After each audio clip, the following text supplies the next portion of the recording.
Okay, it's Friday, and I'm here, and Jeff's behind the scenes, behind me somewhere inside the computer. And I don't know, we had 16 questions from class yesterday. I only got to two of them, and we decided, hey, let's just do a quick stream today, and let me respond to those questions because we probably won't get to them on next Tuesday's office hours because we're going to have stuff from Tuesday, which is shaping up to be, I think, a pretty cool class. Yeah, so I haven't settled on it, but Lori, I think Lori's going to be in the room with me, and we might do it together. So that'll be really cool. All right, but listen, yeah, let's do. Jeff, do you want to say something? Should we say something about Mr. Beat? Sure. Mr. Beat is a YouTuber. He was formerly a high school teacher in Kansas. He taught high school history classes, U.S. history, global history, all that kind of stuff. And he uploaded a video today with Sam as his special guest. So we're going to watch like 60 seconds of it. I linked it in the comments on YouTube, so you guys can get it. And it'll also be in the description after the stream is over.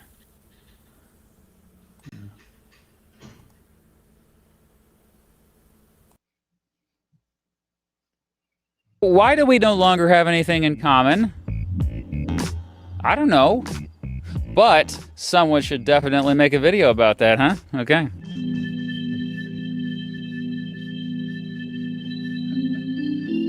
I love this guy. Oh, I guess this is that video. Okay, so after the break then, I will tell you exactly why we no longer have anything in common. And I even got some insights from Dr. Sam Richards, the brilliant sociologist who runs the famous Soc 119 class at Penn State that has quite a YouTube following as well. And the sponsor of this video will offer you a clue as to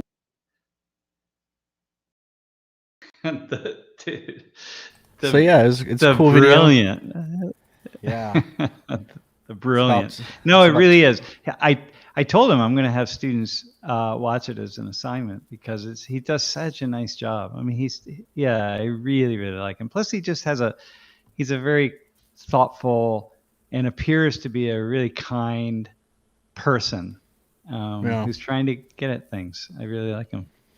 Yeah, so check out Mr. Beat. He's great. We're going to have him in office hours at some point. But this is kind of rare, right? Because he's taking on an issue. Usually what he's been doing over the years is taking on some historical event or something. Am I right on that? Yeah, like I said, he was a history teacher in high schools. So a lot of his first videos were about the presidents.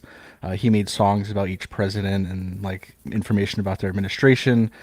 He has a series called Supreme Court Briefs where he goes over major Supreme Court decisions and does it in like 5 to 10 minutes. And they're very, very thorough. Like he does like the Brown v. Board of Education, and he brings up actual quotes from the Supreme Court ruling, not just, this is what happened, but yeah. And so now he's always kind of shifted into history plus the society that we live in, because the society is what shapes our history. And so, yeah, he's making a lot of content. Like he went out and interviewed people about the Confederate flag a couple years ago. And he was like, what do you guys see when you see this flag? And just asked people on the street. So yeah, that's cool. Yeah, it's very much a lot. And those kinds of videos are very much like what we're doing in Soc 119. But yeah, I like it. It's cool. And he appears to be a person who appreciates dad jokes. So like, heck yeah. All right, man. All right, so listen, let's go back to yesterday's class. So yeah, so these were the questions that were asked during the live stream that we didn't get to. Wait, I got to remember what yesterday's class was. DEI. DEI. Okay, yeah, diversity, equity, inclusion, and then also belonging. And we had 4 really awesome folks, volunteers. They were great. I was really, really happy. Ricard, so how does your skin color, sex, or religion have an impact on your chances of getting a job? Yeah, the data show us that they do. right? And that they are that those factors are important, and not with that. Um, not for everybody, not in every situation, but they're important enough that we not only are studying it and find these relationships, but that people decide we got to do something about it. So, skin color, for example, it's not just say brown people, but the darker your skin is pigmented, the more we see these kinds of relationships, right? The more likely that you're going to experience something that's detrimental to your movement. Getting a job or some way you're going to face discrimination. Let me just say it that way. But it's really hard to pinpoint those data and the findings if we don't do really carefully crafted studies, where we're these tester studies, as we call them, and our audit studies. So, but yeah, we see that. So we do see it. Yeah. And the problem is, we make the assumptions about it. But like you have to go to the research, right? You can't just say that. Well, of course, having white skin benefits somebody. Well, it doesn't always benefit somebody, and there's many contexts to that, but in many different situations, right? But it does. Nobody's ever studied crooked teeth, by the way. That's one that I've always thought would be worth looking at, because that absolutely says something about someone's class. I mean, there aren't a lot of things that you can know about class, but I remember back when I would on the days in which we would have like big job fairs, like 2-day job fairs. So, students would be walking through campus with their suits on and ties. And there would always be some kids walking along with a suit that really didn't kind of fit them. And they'd have black shoes and a brown belt, and not in a cool way, not as in like, I really know what I'm doing here dressing, and I've got black shoes and a brown belt. That it's just what they wore, or a belt that was kind of worn out. And I just, you just know kind of what class they're from, and any interviewer is going to know that too, and it's going to impact the outcome. It's just not always, but it's very likely to, yes, in some kind of way. All right, so there we go. Jeff, you could keep the questions up actually longer because it helps me actually. How has forced DEI impacted outcomes compared to natural diversity? Well, it's pushed it along, and we're always going to see a certain degree of natural diversity, but DEI pushes it along. So we say like, oh well, we don't want it forced on us. Well, people don't like change, and so if you said, well, when do you want it, right? When would it be okay? Well, people are always going to. There is a tendency that I see, that I have experienced with people, to just keep moving the starting line forward a little bit further than, it's just like, well, maybe just not now. Like, well, when then? Like, when is it going to be? When is it okay to have a woman as president of the United States? Right? When will we be ready for it? Well, we're just not ready for it. In my company, we're just not ready to have all 4 of our vice presidents be women. It's like, well, when will you be ready? When is that? Well, I don't know. I mean, these kinds of things, right? So, there is already a natural diversity in the world. Human beings are just quite incredibly diverse, and so in a way, we over the years, we've kind of created, whenever you see segregation and kind of monocultural monogroups, then we can assume that's kind of an unnatural diversity in many ways. Well, I don't know. That's not true. It's I guess people stay in their groups until we're able to move. And the more people have been able to move around the world, then we see greater and greater diversity. I mean, that's the nature of it, right? And people move into cities when they move, right? That's where you start. Like so historically speaking, when Europeans at the peak of European sort of immigration into the United States. You know, I don't know, like 1870 to 1920, right? People, they start in cities. Like that's, I mean, you're going to go there because that's where people are, and that's where you're going to go to where your people are. So anyway, yeah. All right. How about another one? What's the next one? Do you believe that the complexity of what groups fall under DEI is the reason right-wing supporters are pushing back so much at all? I actually don't think. I don't. I don't know. I think we got into this yesterday, but you know, when it's really difficult, it can be very difficult for me to be in standing with all those students, and I'm trying to hold them in a space, and trying to think, trying to make sense of what they're saying, and of the, you know, dozens of different directions in which we could take a conversation. I have to really kind of hold it down and find the best one. But the one thing that I would say that was interesting from yesterday's class is the students were very much kind of pushing this idea that diversity and inclusion and belonging, that's just kind of a given. They're comfortable with that, and they, you know, they're comfortable, at least on a surface level. They're all comfortable with it. Most people are, and that in my classroom, most people are on a surface level at the very least. Now, if that means like really serious diversity, like, you know, you're going to be, hey, go take a class in the, you know, you know, if you're not black, go take a class in Black Studies or something where, you know, like 90% of the students are black. Well, that's not the case, by the way. But if it was, let's say, or you know, that kind of thing,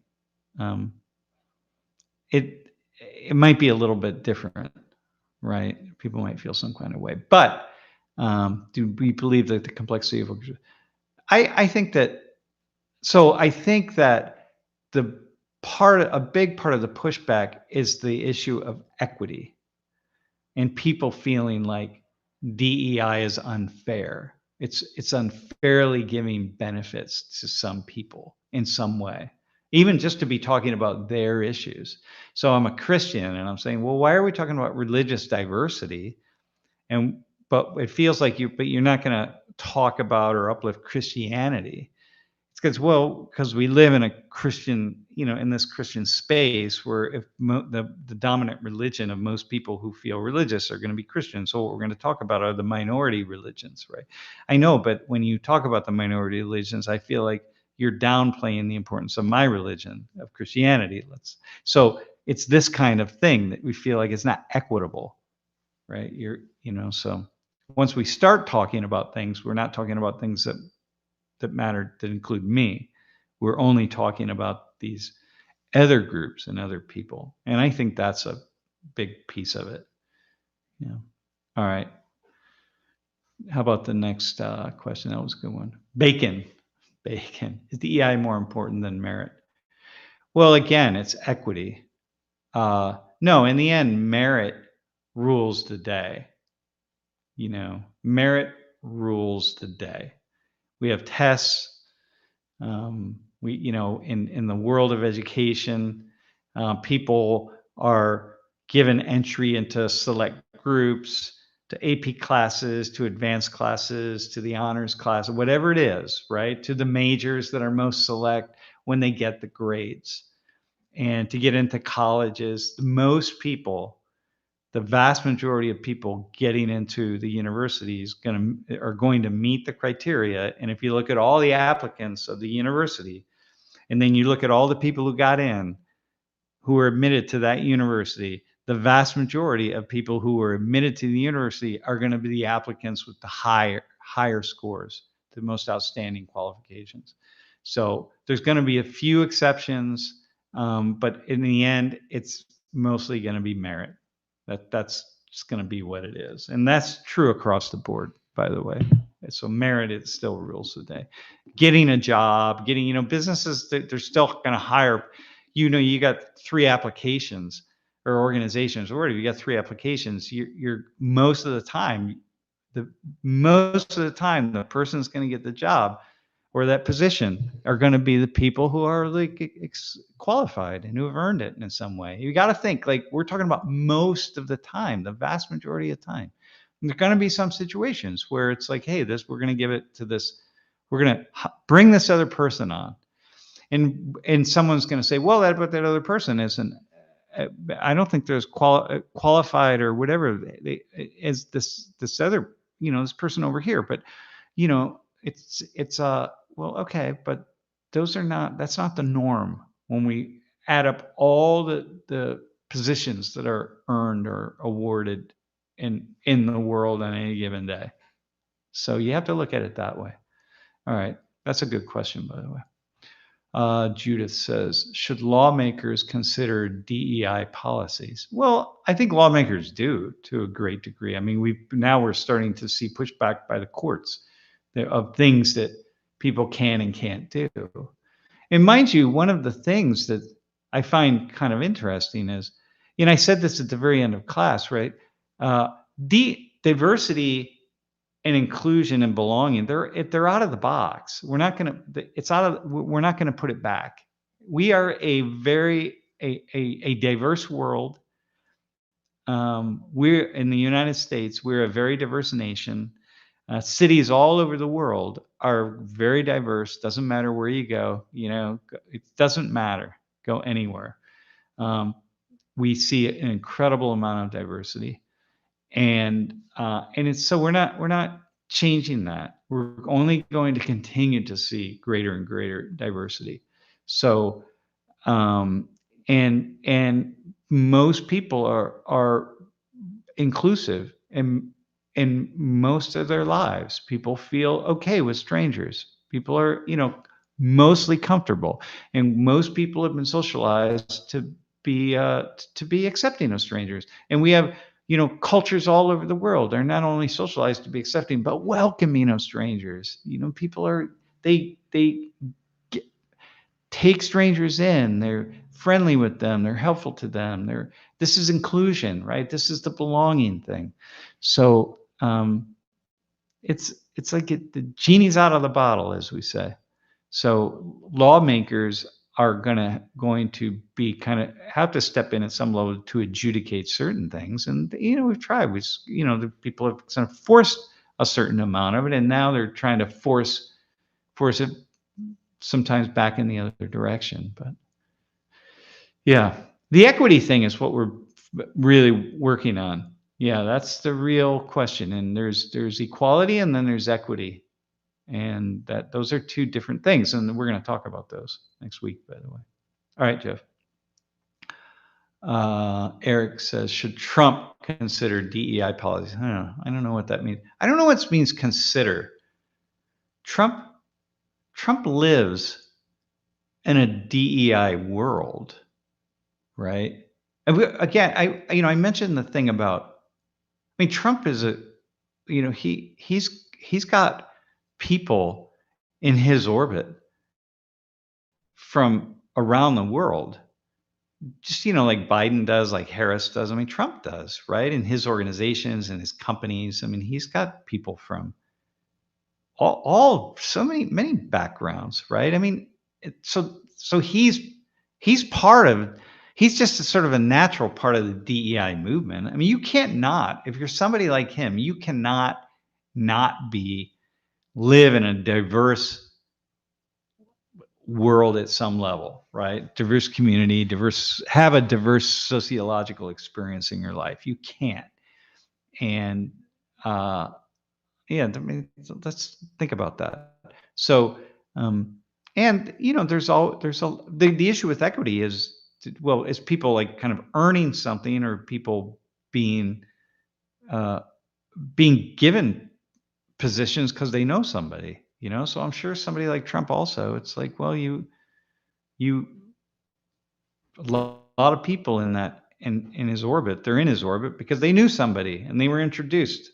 That's kind of how these things work, and that's how you get on the inside of a campaign, right? You're not applying, you're not just submitting your application to be like, hey, I want to be running this for you or that for you or whatever. You're connected to somebody.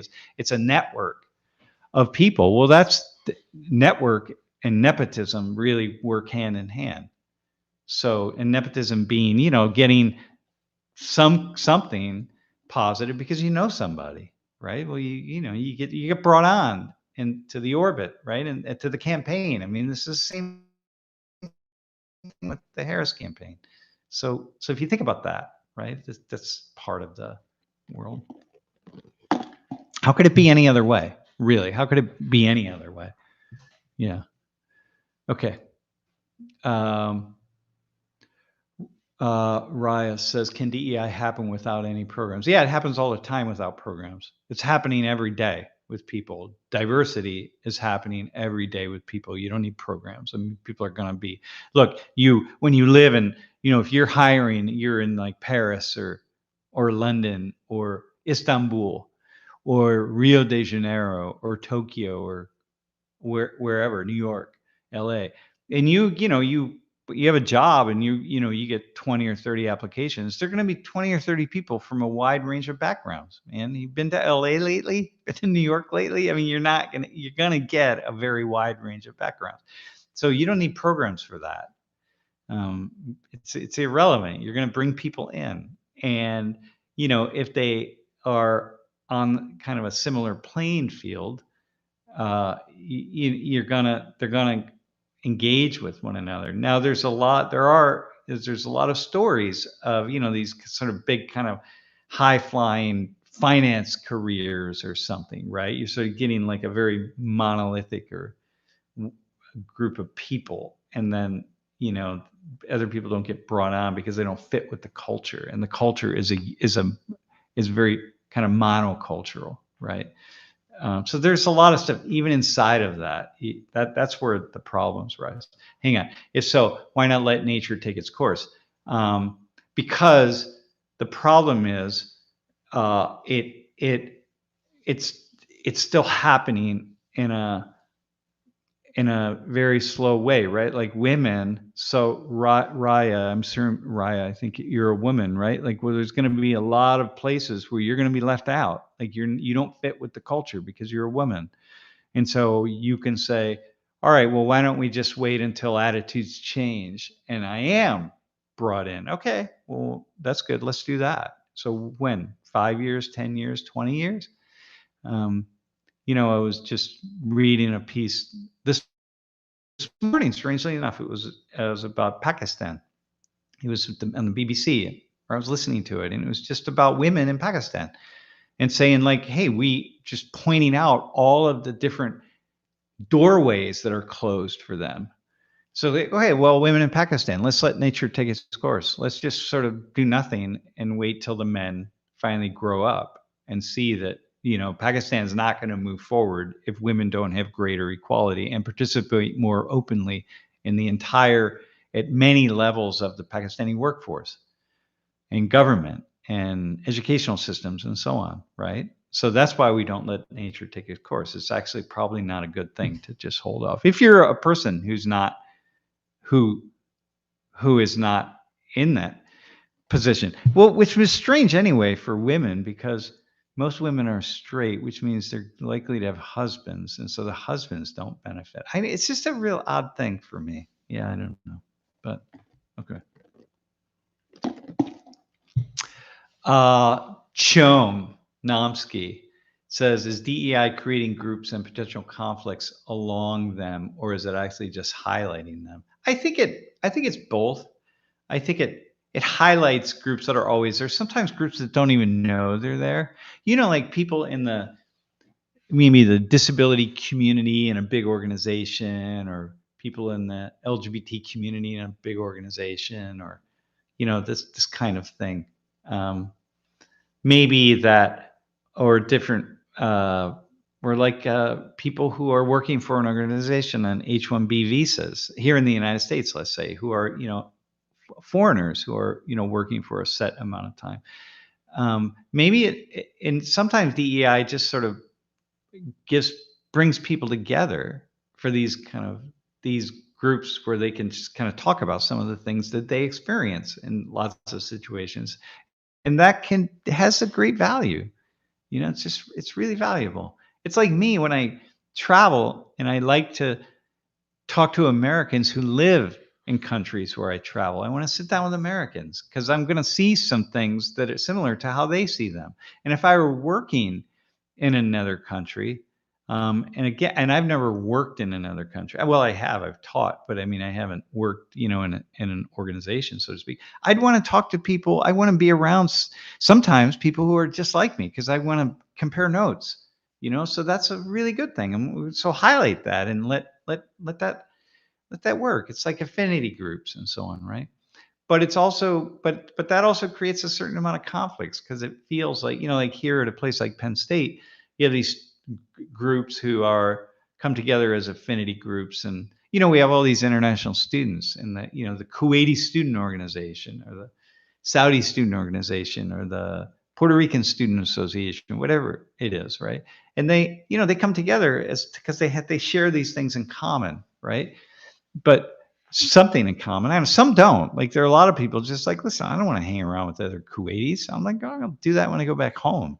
I want to meet all sorts of Americans, So, but other people do, and they don't only hang out with people, but it gives them something to connect with. But it also, other people feel like, hey, well, but I'm not part of that, and it creates in some ways some kind of a wall. But mostly, these groups are happening every single day, night and day, at a place like here on this campus, and no one even knows it's going on. So it's like, okay, it's like the chess club or the Dungeons and Dragons club or whatever. You don't even know that they're meeting, so it's not really a problem. But it can produce potential conflicts, yeah. But that's only if it gets pushed too hard. Yeah, forced too hard. All right, that's a cool question, by the way. All right, do we have another one? So will DEI programs stop when it has success? Yeah, well, it's already in some ways. Look, the truth is, here's what I see, right? Everybody talks about DEI. I see it everywhere, but there isn't necessarily a lot going on. So, like, God, can I say this? You got these DEI officers, but sometimes they don't really do anything. Or you have these DEI programs, but a lot of times people don't really go to them or participate a lot. Why? Because they're already just kind of living their lives. It's not that they're not interested even. They're just kind of, I don't know, what do you do, right? Social 19, my class is a profound DEI experience at Penn State University. There is not a space at Penn State with so many students that's so diverse. Students from there's nowhere you can go at Penn State to get that kind of diversity. There's nowhere you can go. If you go to basketball games or football, there's nothing, right? You go to cricket matches out in the intramural fields, it's going to be Indian and Pakistani and Jamaican students and whatever. You just don't get it. So a lot of the programs, it's funny that we talk about it a lot, but I'm just not really sure there's all that much going on, because I'm not really sure there's that much. I don't know. It's not there's that much to do. I don't know how you implement stuff. It's fascinating though. All right. But will it stop? Well, first off, I don't know what success is, so I don't know what that really would look like.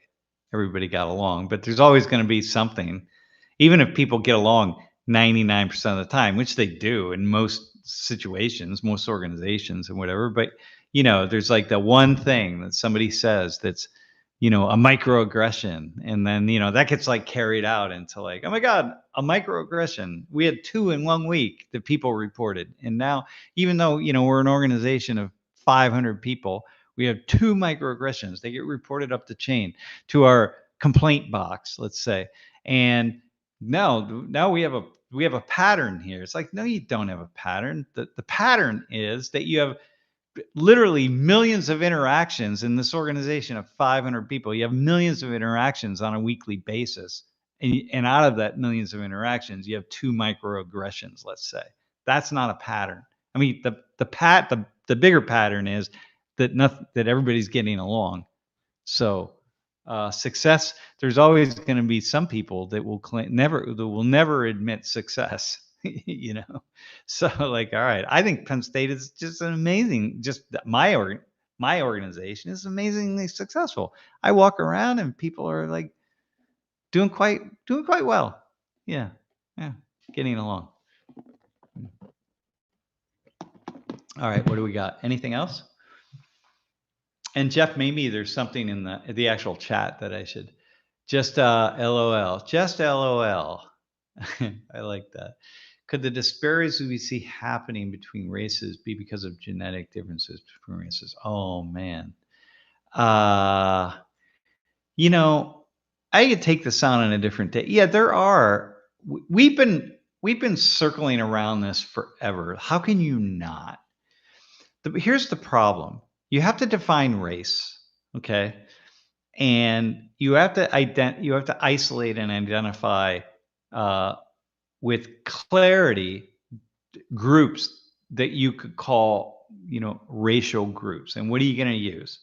What are you going to do? Geography, skin, the eyes, shape of the nose, DNA markers. Like what are we going to use to identify that? Like what's the white race? Start in northern Spain and start walking. And how far do you got to get into Russia before you're no longer white and you're suddenly part of the Asian race, so to speak, right?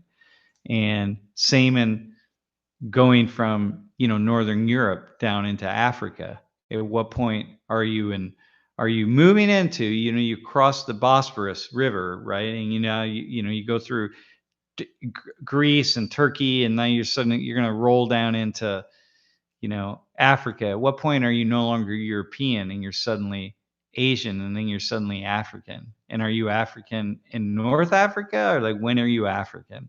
You see the problem here, right? So, and what's it mean for everybody who is in South America? You're multiple races, right? I mean, you're all these, you're in, you're Europeans, you're Sub-Saharan Africans, you're Asians, because all this blood that comes together. So what's that? Who are you? And how are you going to decide these different polymorphisms, let's say, right? Or these, you look at these admixtures and you say like, okay, what's it going to be? So what are you going to use to determine that? That's the problem. And so we're seeking that all the time. People want to try to make sense of that. And it makes sense that people would want to make sense of it, right? Because how wild would that be? But when we're looking at sociological outcomes, like, doing well in school, I mean, how are we going to measure intellect? Are we going to measure intellect by the things that matter when people put the same amount of time into studying, right? So the only way to do that would be take groups of people who share certain genetic traits that are really only people in their sort of geographic boundaries share something that we can say like, yep, you got that. And then we got to say, all right, listen, what we're going to do is we need you to focus your intellect for the same amount of time with the same amount of passion. And then we're going to measure you at the beginning, and then we're going to measure you at the end, and we're going to see where you end up, let's say, right? And then we're going to try to determine whether IQ is really something about genetics. Because if you don't do that, it doesn't matter. We're going to do something in class on Tuesday where, I'm going to look at Koreans and the amount of time Koreans spend studying, man. And just like, you can't even put a candle to that. Like, you just like, they just study these cram schools. And well, it doesn't strike me that if I put Koreans up against, I don't know, some kids from rural Pennsylvania who are just not studying like that at all. They don't have tutor programs. This is not part of their culture, right? In rural Pennsylvania, or I don't know, downtown Miami, or wherever we want to go, right? Rural El Paso, Texas. You can't hold a candle to Koreans. But you're going to say Koreans are smarter? They're more they're genetically superior? But they study, you got kids that start studying at 7:30 in the morning and then they stop at 10 o'clock at night, and they do that all the way through high school, course they're going to score higher on exams, So it does, but that doesn't mean they're intellectually superior in terms of genetics. It means that it means something, but that's where the sociology comes in. So the geneticists, you're going to run into that problem. And I'm not ruling it out. I'm just saying you're going to run into that problem. And so, by the way, I happen to think that answer I just gave to that is kind of is an answer worth thinking about. And I'm fine if anyone wants to push up against it, but I just feel like it's something worth thinking about. All right, man. Axel, okay, my dad didn't teach me Spanish because he was harassed for his English. Now other Mexicans harass me for not knowing Spanish. Yeah, yeah. Why would minorities make fun of no sabo people like me?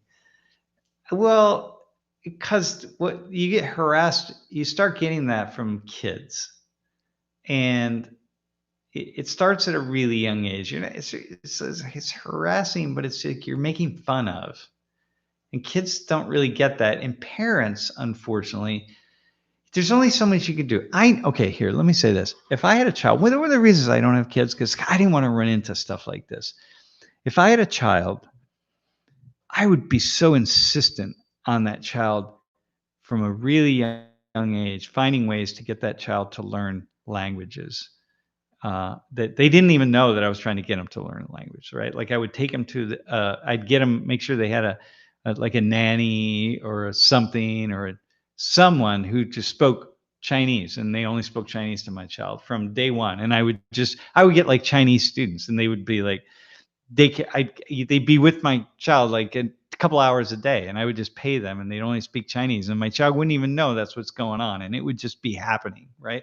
And I try to set up situations where my child just felt comfortable and it didn't feel awkward and didn't get teased for speaking Chinese. And then same with Spanish, or who knows, right? Or I'd be speaking Spanish around the house with them and taking them with me to Spanish speaking places. I don't know. It's just, that's the thing, right? People get harassed and embarrassed for that. And it's just like, oh man, it's just kind of sad, right? So why would you do that? Like, why would anybody do that? What's the point of it? But they do. And so, we suffer from it. I have so many people whose students over the years, whose parents couldn't get past that with their kids.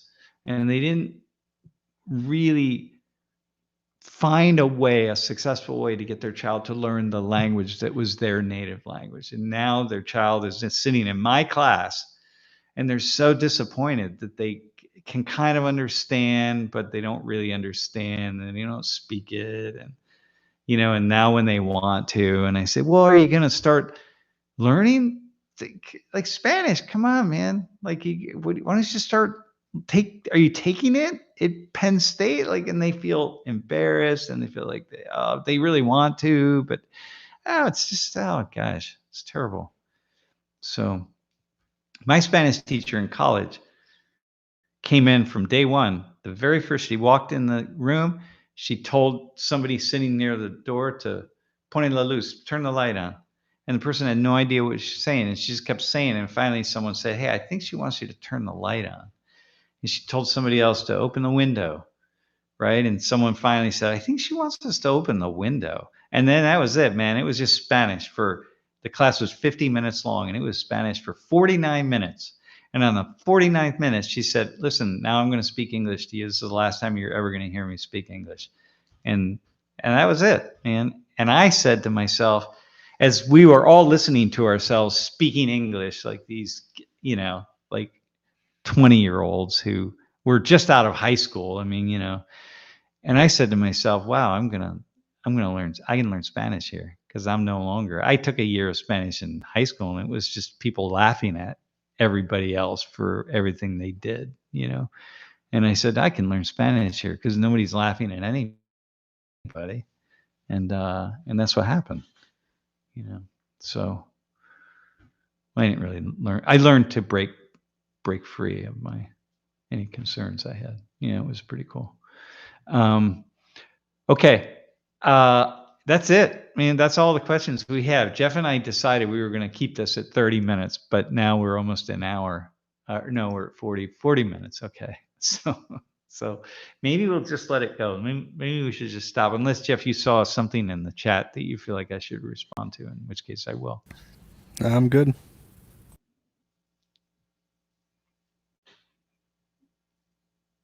And I didn't hear you, Jeff. You didn't. If you said something, your mic. Oh, my apologies. I just said I think we're good. The only other question was All right, also awesome, from Miss. Alex. They just asked. Here's the last one. As a white passing mixed person myself, I don't know how to feel about DEI related to me. I'm Mexican and white, but so is my dad, and he was born in Mexico. Should I claim minority status? Man, that is such a good question.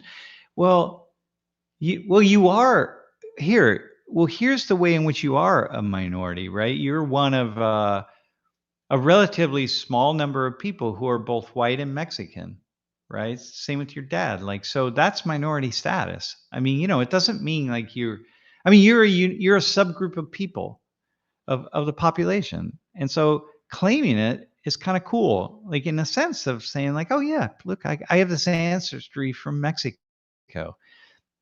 Whether you speak Spanish or not, it's secondary, but it's part of your ancestry. It's part of your culture. It must be connected. You must be connected to it in some way. And so, yeah, I mean, I think it's cool. And I just think I want to live in that world. Like the woman yesterday, the woman second from left, not the woman from India, and a Carly, I think was her name. Wow, she is just so complex in her ancestry and her sociology, and it's just like, oh man, I like that. I think it's cool when I meet someone who's like, oh yeah, my grandmother was from El Salvador or something. It's like, oh really? Wow, what stays with you on that? I just think it's cool. So I think, yeah, claim it. I don't know what it means to claim. Does that mean, okay, when you say you're not applying for a job, but let's just say someone's asking you like, oh, you're going to join an organization. It's like, well, what's your background? Are you white, non-Hispanic? Are you Hispanic? It's like, well, if you're mixed, so if there's a mix down there, for us, we always have a mixed category, or multiracial or multi-ethnic category. Multi-ethno-racial is what I like to do, multi-ancestry.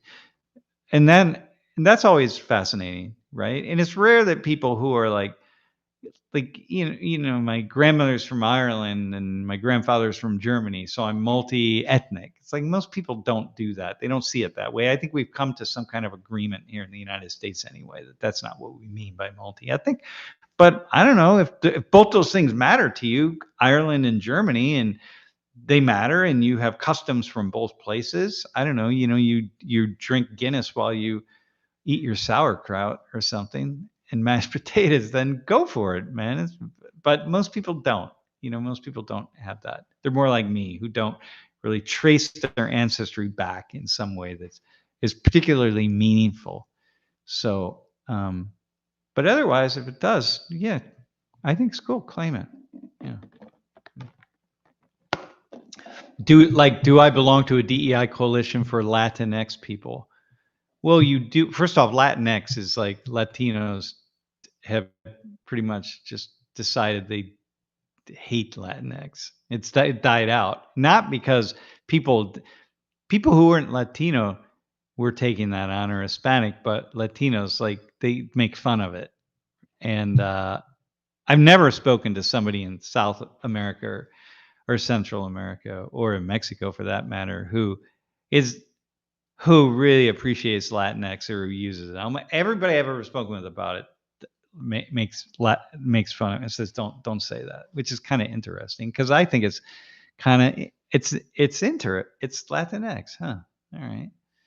Anyway, yeah. Well, you do belong at some level if it's meaningful for you.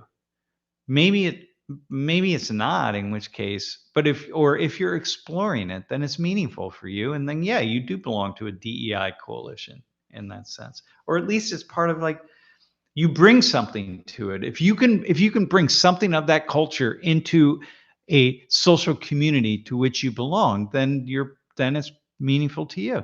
And if you can't, then I guess it's not. But yeah, I think that's the thing. I'm always trying to get people to connect to their roots in some way, even though I have these roots. I mean, I've done all the ancestry tests. I don't connect to mine really, because I'm kind of all over. Yeah. So that's odd in a way, isn't it? Huh. Yeah.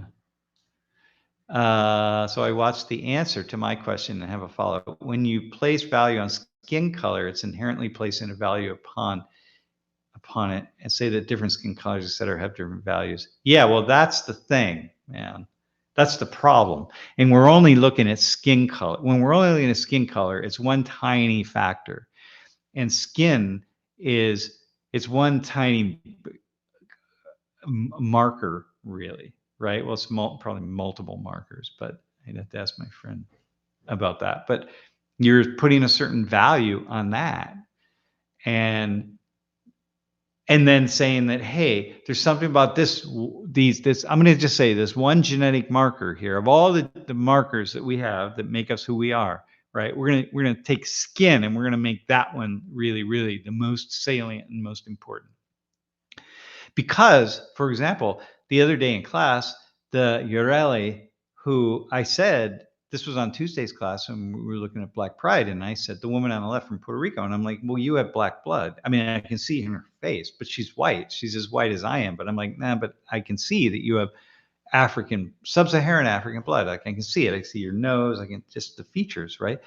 But okay, but whatever. But she doesn't have dark skin, so therefore she doesn't have that one marker. So she has other markers, but she doesn't have that one, and so therefore, all right. Well, then what's the point of that, right?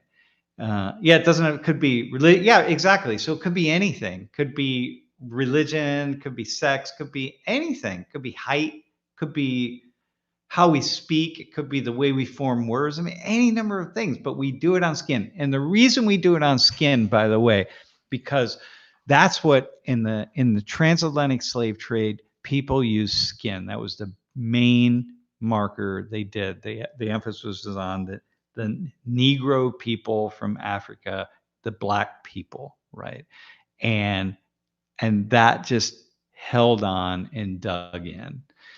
And it just doesn't go away. And so we just continue to use that. And then we reference people of African ancestry. We reference them, make references to them as black people, and then Europeans as white people.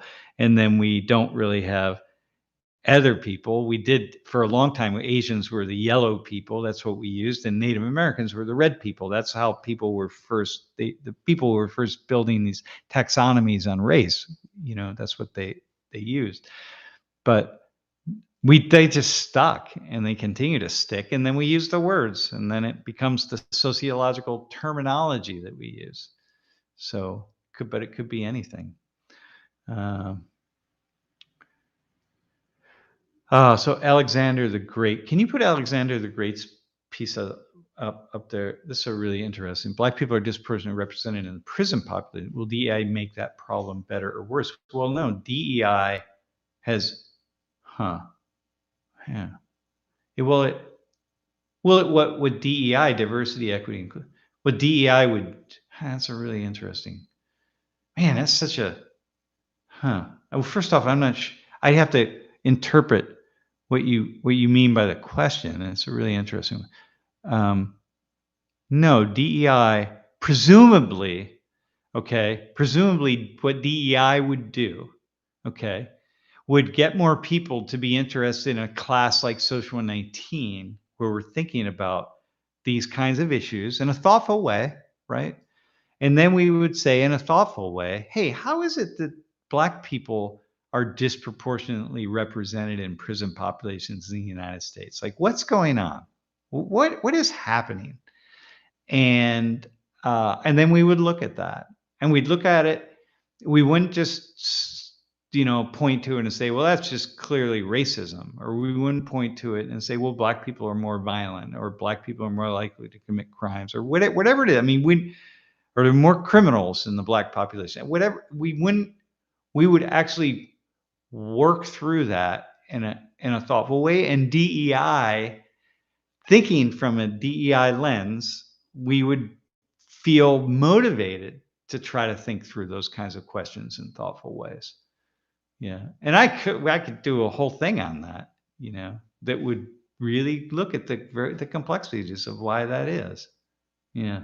So I think that would be my answer to your question. So it will make the problem better because if people are being really thoughtful about it. Yeah. But then what might happen is DEI, you're going to have some people that just are going to only blame the system. That's just the racist institutionalized system. And then people are going to push back against that, right?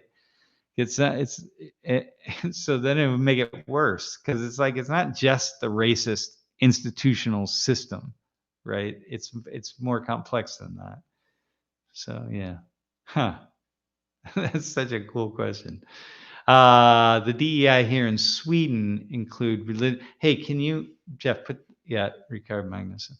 DEI here in Sweden include religion, sex, sexual orientation as well, still placing value upon the discriminatory towards the others in the categories. Yeah, so it includes that here, by the way. DEI students, we really got caught up on the race thing yesterday, which I found very interesting. I thought we would go to gender and sexual orientation, especially because so many people in class, I mean, here in the United States, we're thinking about sexual orientation. Now, the trans issues here in class have been driving DEI for the past several years, really driving non-binary trans issues and gender. It's striking, actually.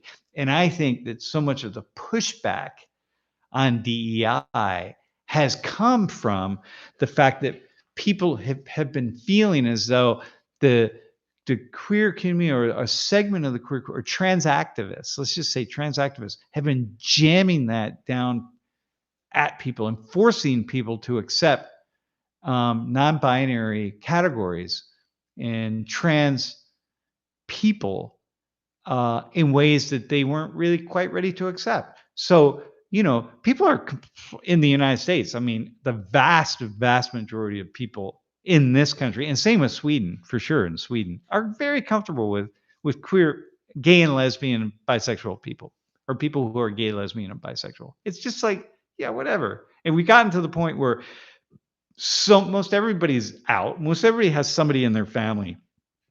If they're queer, they're out.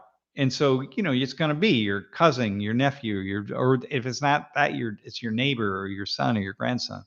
And then, so we've gotten through that. And there are a few people who still struggle with it, but not very many. And definitely not in Sweden. You're in the same boat as we are.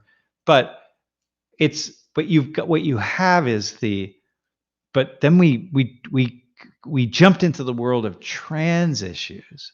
It's like, oh man. And then we just had some few high profile cases. And then suddenly that just took off here and around the world. And I'm assuming in Sweden also. And and people that's a really complex series of issues.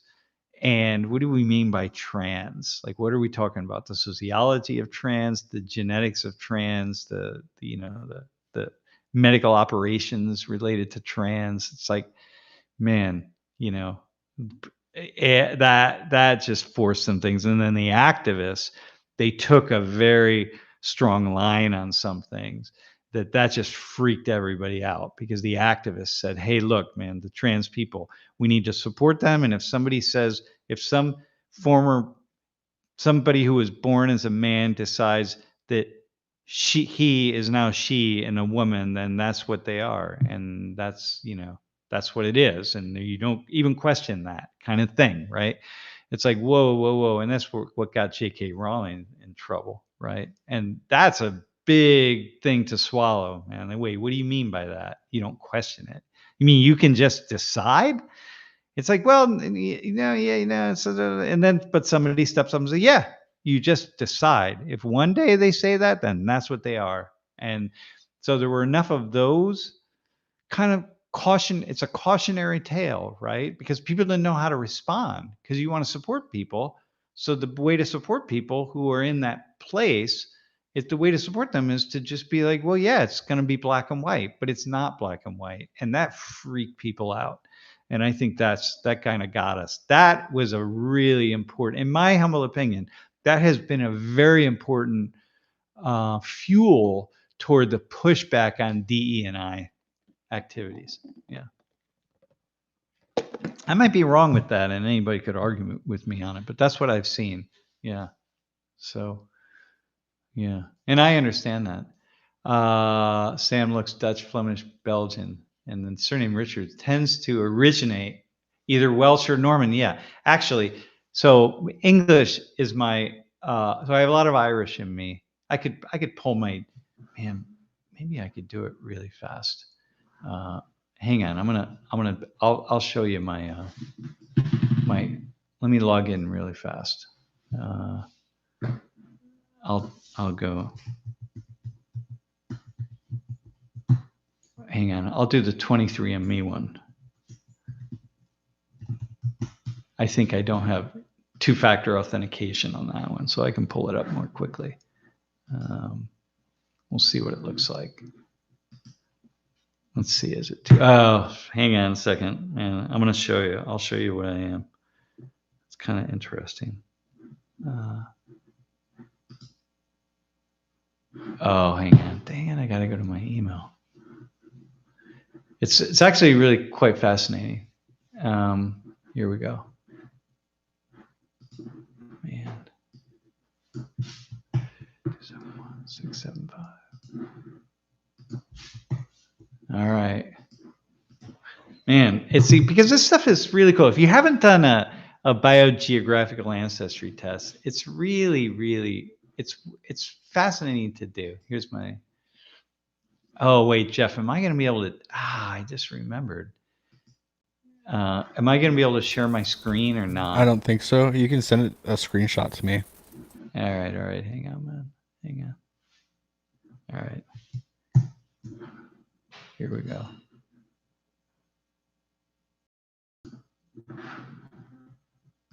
Hold on. I'm going to put it right here. There you go. It's actually in Slack. Is that good? Yeah, that's fine. So if you can get that.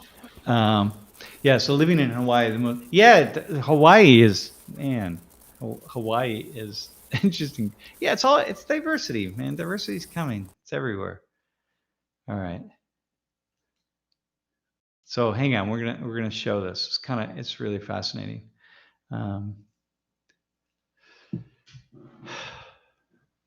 Okay, there we go. So let me so British and Irish, right? What is that? 84%. Yeah, there you go. French and German, 8.7%. On my mom's side, they're French Canadian. So my middle name is Martel, which is a French name, but we dropped the E off, and broadly European. And then, I've got this West African in me of 1.2%. That's both in Ancestry.com and 23andMe, and that doesn't go away. It's just been there forever. So I'm trying to trace back. I did my tree, and I'm trying to trace back to see where that comes from. Kind of curious, but I do have relatives on my father's side, though, going back to the late 17th century or late 18th century, pardon me, who owned slaves. I found the will of this person, and they gave their slaves to, I don't know, their children, or they gave property to their slaves actually when they died. That's what it was. So it's kind of interesting. So white people will say like, oh, my family didn't own slaves. Well, mine did actually. Well, but when you start going back to your tree like that, at the level at which this person exists in my family tree are 32 other people. So because it's like you got your parents, your grandparents, your great grandparents, and you got all these people there, And so it's like, okay, well, there's 32 other people just at their layer. And then on top of that, it becomes hundreds of people. But so somebody in my family tree. Yeah. So there you go.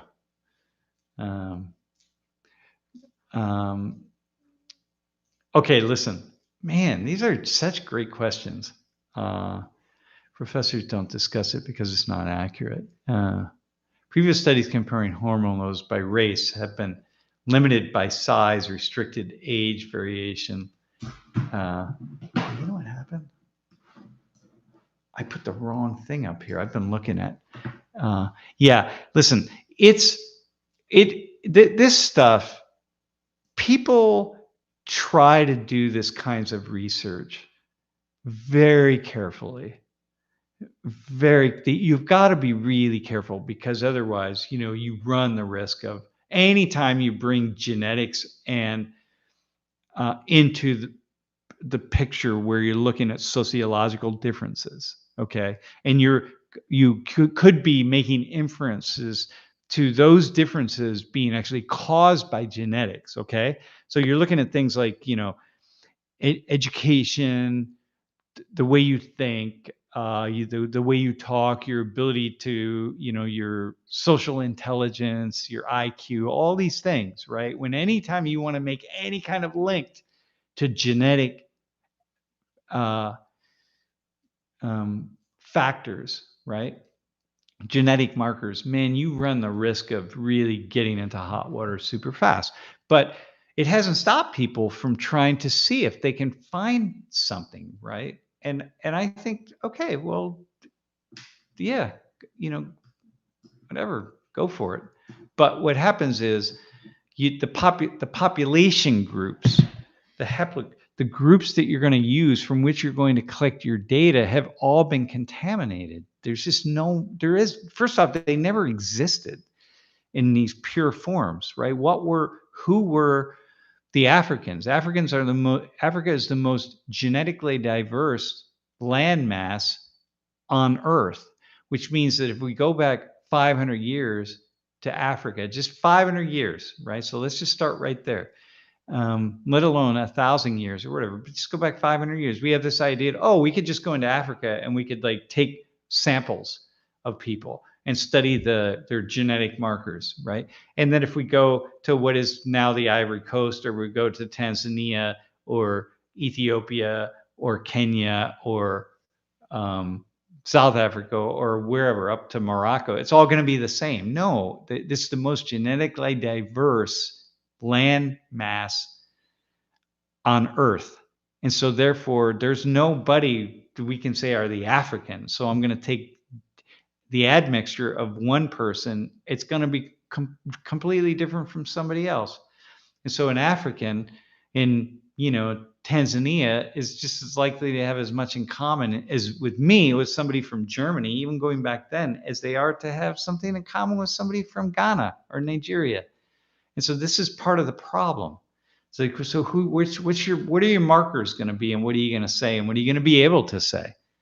And so we run into this. We better just kind of stick with, I don't know, sociology. It just becomes very, very, very problematic and difficult. How about that?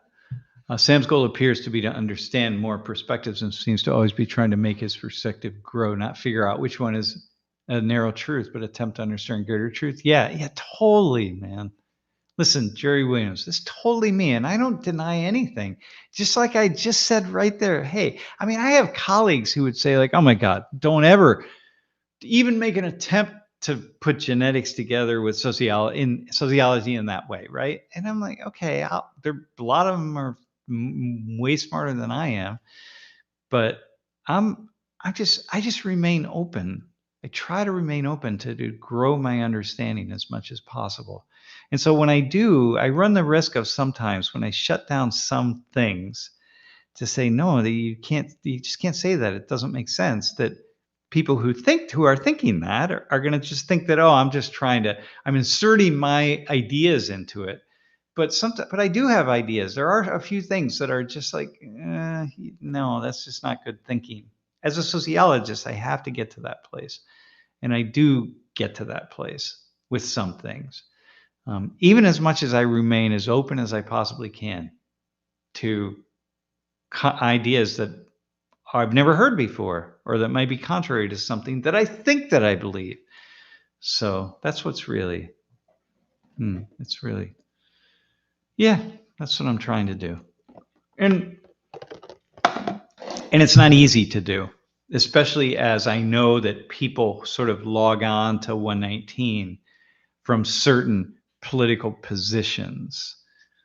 And, you know, they want to hear me critique one thing, or they want to hear me critique something else. So I'm always aware that I'm trying to try to speak in a way that doesn't shut them off, right? To say, look, it is more complicated.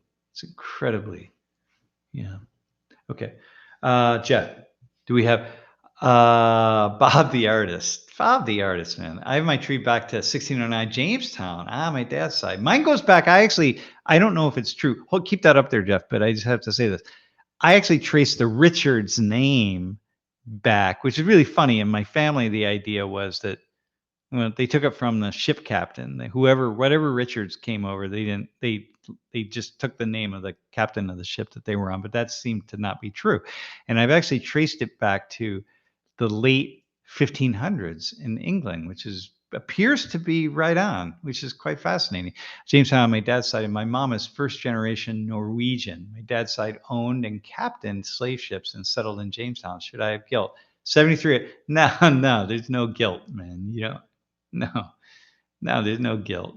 The fact that it is what it is, yeah. There you go. No guilt at all. Zero. No, and the problem is, look, and no one would ever say, I don't know a single black person I don't know anybody who would ever say, I'm going to take somebody who would trace their ancestors to slavery, right? Who would say that you should feel guilty about that? I don't know anybody. I probably know, because they would think that would be absurd. There probably are some white activists who, are trying to be social justice warriors for whatever, something, and to belong, to feel, well, that's similar to what I just said about, you're not like the trans activists, right? I've never, by the way, I don't know I ever met a trans person who ever said, hey, if I'm born as a man and I decide I'm a woman, then I should be a woman. I've never heard anybody say that. It's all the activists who are not trans who are trying to figure this stuff out, and then they're the ones who say stuff like that. So same with this. The only person who would ever say you should feel guilty that I can ever imagine in my mind would be someone who's just trying to be some kind of activist. And social justice war, I shouldn't say that. That's a negative thing. Who's discovered social justice, and that's a good thing, right? Because we want justice. Whatever that means. I mean, it means many, many different things. But yeah. So I don't know. Like justice. What's justice? I was thinking about this. I was thinking about the young man who just shot up the school the other day, and I was thinking about his father, and I was thinking about that kid. According to his aunt, was trying to get help. Right? Mentally, he's struggling mentally. First of all, I don't know why you struggle mentally that you got to go kill other people. It's like you want to commit suicide, just commit suicide. You don't have to go kill somebody else first. But I don't know why that is. I don't know why and how that happens. I just don't understand the human mind. But I was thinking more about, wow, he's the one that committed this horrible act. And I was thinking, though, that his father, who's now, of course, been arrested, but his father's really more guilty because his father should know, should know that. Like the kid's dealing with mental illness at some level. First off, if you get a gun and you go shoot innocent people, that would be like on page 3 of my book of what is and is not mental illness. So that's just I don't need anything else. That's a deep mental illness. But it's father in a way. And then I start thinking about his father. So I'm thinking social justice here. So what's the justice with this kid? What do? We put him in prison for the rest of his life? Do we execute him? What do we do? What's the justice at this stage? Do we try to rehabilitate him? Like, what do you do? And then what do we do with the father? And maybe the father is just trying to save his kid. I'm not making excuses at all. I'm trying to understand this. Maybe the father's like, oh, I got to buy my child a gun. He wants a gun and he's depressed, and maybe this will make him feel happy. And the father's just trying to be a good father. But I can't understand that. Like, I'd be like, dude, seriously? Like, that's it? But I hear and see parents do some really stupid things in raising their kids that I certainly would never do. So so you thought that was a good thing, and I guess you found out it wasn't. But I was just thinking, like, he's more what do we do with that kid? Like, he's a victim, I mean, not a victim. I don't mean that. It's just like, it's just sad. It's so sad. So I don't know. Yeah. You hear that, right? Like, I don't play that. I'm not a victim person. I'm not like, oh, the kid's not guilty or he's not whatever. No, it's not that. I'm just trying to comprehend what do we as a society do in a situation like this? What are we supposed to do? And how are we supposed to treat people? And my guess would be any of us, the vast majority of us, if we were sitting as judge and jury in cases like this, we would really struggle and really wrestle because it is just incredibly, it's tormenting. Yeah. And then we can't get out of it because we're not going to get rid of the guns. And so people say, like, let's finally do something. It's like, what? Yeah. Okay. Yeah. I don't know, man. Yeah. What? Yeah, I don't know, man. See, yeah, there's such a fascinating conversations you all have. It would be so interesting to, like, I'm just reading kind of some of the things that, philanthropy and Paul and Bob the artist and Green Eyed Lady and Paul, like, yeah. It's so fascinating. Hey, by the way, I see that Axel is asking, did you meet a real trans person? And I think about, wow, all the trans people who I've met. And I'm currently now in a conversation with somebody who reached out to me a long time ago and may join the stream at some point. Everybody I've ever met, including many students over the years who I've helped transition in different ways, and transition back, and all sorts of things, like just sociologically, just using new terminology, just this, that. It's so complicated and it's so fascinating. And for some, it's just a really fascinating way to just not be put inside of a box. And I don't want to be in a box. And so I want to just kind of live in the space that's not all boxed in. And for other people, it's a deep struggle, man. It is a deep struggle. There's this feeling of being this, like, inner division and inner just like unsettledness.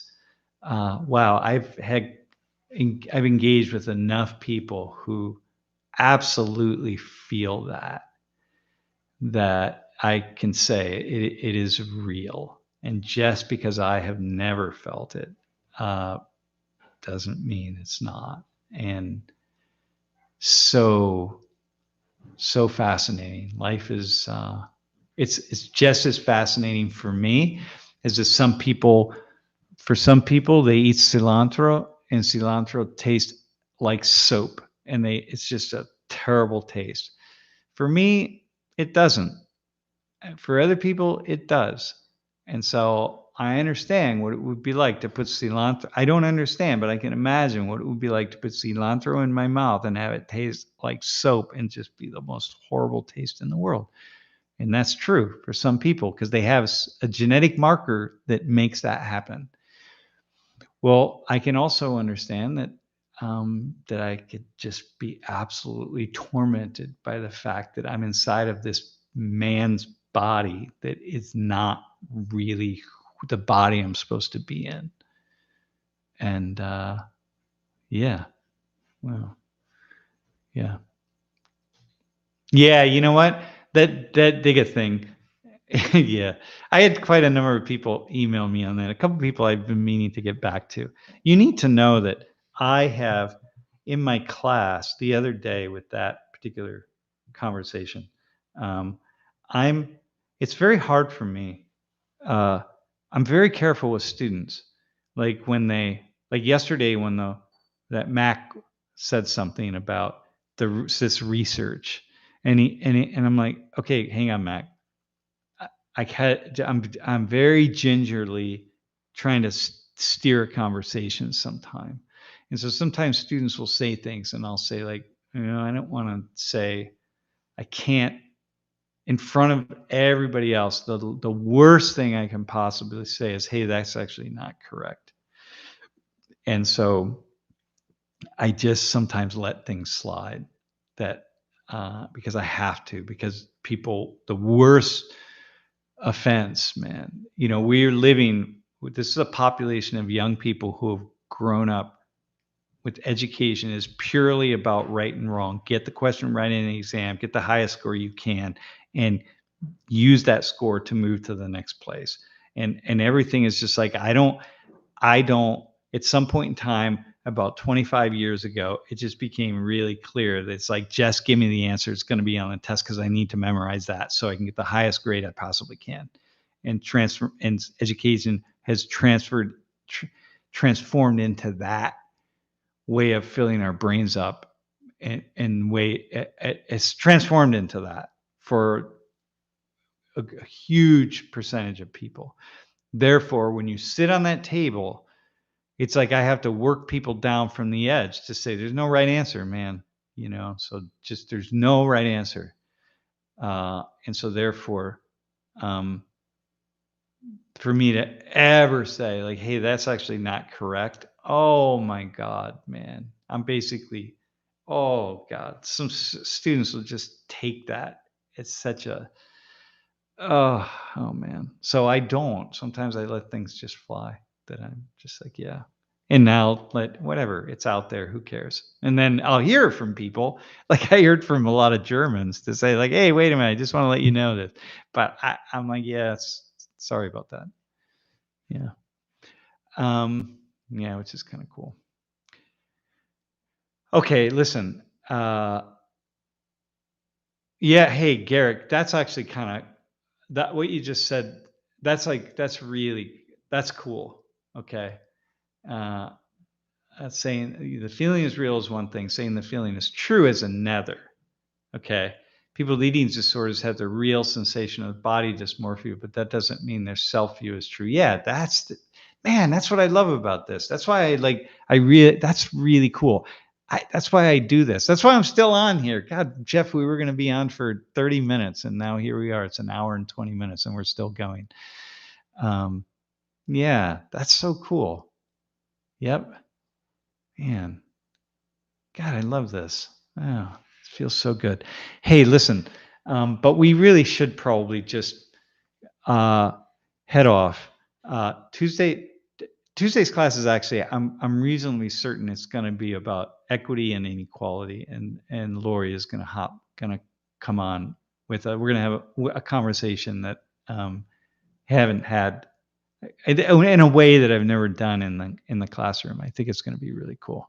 So thanks for God joining and talking to each other and talking to me, and yeah, it feels really, really, I'm honored actually to see that you all would come on there. And now you're talking to each other, and I feel like I got to stay on because I feel like, oh God, I feel like I have to let you keep your conversation going, but I'm not. I'm going to like hop. Yeah, you can get on Discord and keep it going. Yeah, really trying to keep the Discord, get it active so that can just be on at any point in time. And don't forget, Mr. Beat. Jeff just put that video up. It's actually a really cool video. And by the way, Bob the artist, I love this generation. Listen, man, hang on. If I love this generation of students, and yesterday in class showed me that how cool they are. And like that Mac kid in particular was so awesome that he just came right out and just like, yeah, I don't like DE&I. I just think it's a really bad thing. Like, man, this is so cool. That the fact that he would say that and feel comfortable to say that, and you got to know that right in that front of that classroom are all sorts of black and brown people and women, and the student off to the side who's in a disabled, is in a wheelchair. It's just like, man, this is it. These are not. We're not living in this world of just snowflakes. The sense, and I'm saying this to people all the time when they email me, I'm like, look, you'd be surprised. They're not just a bunch of snowflakes, man. These students are they're pretty awesome. You just don't give them a chance. And you don't, and my class is one of the very few places where you get to watch them and listen to them. And that's why I think it's so valuable, because you can see they're actually quite reasonable, and they're really trying to think things through. And they have their positions, it's cool. So anyway, I love that. Okay, listen, we got to go. Thanks, and appreciate your time. And Jeff, thanks for making this happen. And thanks for bringing also Mr. Beat to us, because that was all you. That was all Jeff that made that connection. So I really appreciate it. All right, we'll see you in class on Tuesday.